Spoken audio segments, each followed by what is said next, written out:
Hello everyone, welcome back to my another mini vlog. Ako eta notun asarar hoite apnalokor majole ahilo. Tenale bola video tur majole jao. Ya dekhisene moi jolfai asar banabole aji loisu. Ya jolfai pray 2 kg man hobo. Aru ekhini dhuniake dhui moi eta kerahit boil hobole dim. Yate olopman moi di disu nimok jate nimok to hi jolfai khinit lage. Tar pisote ya dekhisene ekdom dhuniake boil hoi goli ya phati ulai goise. এখিনি মই এটা নমাই লম এটা মই ডাঙৰ পাত্ৰত লৈ লৈছো আৰু লৈ এতিয়া এখিনি এখন চালনিত এটা ৰ'দত শুকাবলৈ দিম এখিনি শুকাবলৈ দি দিছো এয়া দেখিছেনে ধুনিয়াকৈ এটা ৰ'দত শুকাই গল একদম এতিয়া এখিনি মই কাটি লম আপোনালোকে কেনেকৈ গোটা কৰি বনাব পাৰিব মই ইয়া দেখিলেনে কাটি ললো এটা সাইজত আৰু ইয়াৰে 50% গুটি মই ৰাখিছো আৰু তাৰে 31% মই পেলাই দিম এখিনি মই ৰাখিম আৰু ইয়াৰ আধা এখিনি মই পেলাই দিছো কাৰণ গুটিটো দিলেও ভাল নালাগে সেইকাৰণে মই ইয়াৰ অলপহে ৰাখিছো গুটিটো এখিনি এতিয়া ধুনিয়াকৈ মই ইয়াতে মিক্স কৰি লম আৰু ইয়াতে মই দি দিছো অলপমান হালধি গুৰি যাতে জলফাইখিনি ধুনিয়াকৈ হালধিটো লাগে মই বেছি দিয়া নাই ইয়াত অলপমান দি দিছো তাৰ লগতে এতিয়া মছলাটো ৰেডি কৰি লওঁ ইয়া দেখিছেনে ইয়া সব দিছো 1.5 চামুচ মান মিঠি গুটি 1.5 চামুচ কলা বগা খৰিয় 1 চামুচ ধনিয়া গুটি 1.5 চামুচ জিৰা 1 চামুচ আৰু আজৱাইন 1.5 চামুচ এইখিনি ধুনিয়াকৈ মই এটা ভাজি লম যাতে ইয়াৰ যিটো কেঁচা গোন্ধ হয় সেই গোন্ধটো নাইকিয়া হ'বৰ বাবে বহুত টাইম ভাজিব নালাগে এইখিনি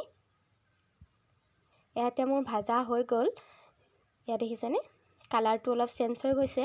আৰু এইখিনি মই এতিয়া আতৰাই লৈছো এয়া মই এতিয়া এটা মিক্সাৰত দি এইখিনি গুড়া কৰি লম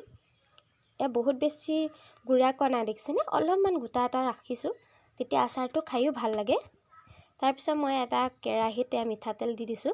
মিঠাতেল প্ৰায় আধা লিটাৰ মান দিছো মই আচাৰত তেলৰ পৰিমাণটো বহুত বেছি লাগে তাৰ পিছতে মই দিছো কেটামান কেঁচা জলকীয়া আপোনালোকে ইয়াত পকা জলকীয়াটো দিব পাৰে যিমানটো জলকীয়া পৰিমাণ খাব বিচাৰে দিলে হ'ল আৰু ইয়াতে মই যে যিখিনি ৰাখি থৈছিলো তাত মই মছলা দি দিলো তাৰপিছত জলকীয়াখিনি ইয়াতে নিমখ দিছো নিমখৰ পৰিমাণটো অকমান বেছি লাগিব কাৰণ টেঙা নিমখটো কোন হ'ব লাগে তাৰপিছত আদিছো মই অলপমান কাশ্মীৰ পাউডাৰ এটো অপচনেল হয় কালাৰটো ধুনিয়া কৰে হেৱে দিছো নিদিলেও কথা নাই এখিনি এতিয়া মই ধুনিয়াকৈ লৰাই লম অলপ সময় এ দেখিছেনে ধুনিয়াকৈ লৰাই লৈছো আৰু লৰাই লৈ এতিয়া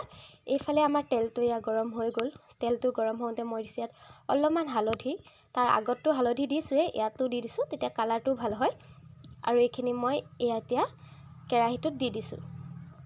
অলপমান এইখিনি ভাজি লম মই বহুত বেছি টাইম ভাজিবও নালাগে অলপমান ভাজি ললে হৈ গল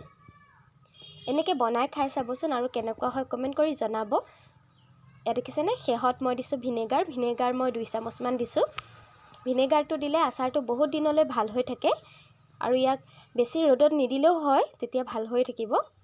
আৰু এইখিনি দেখি বাৰু কেনেকুৱা লাগিছে কমেন্ট কৰি জনাব প্লিজ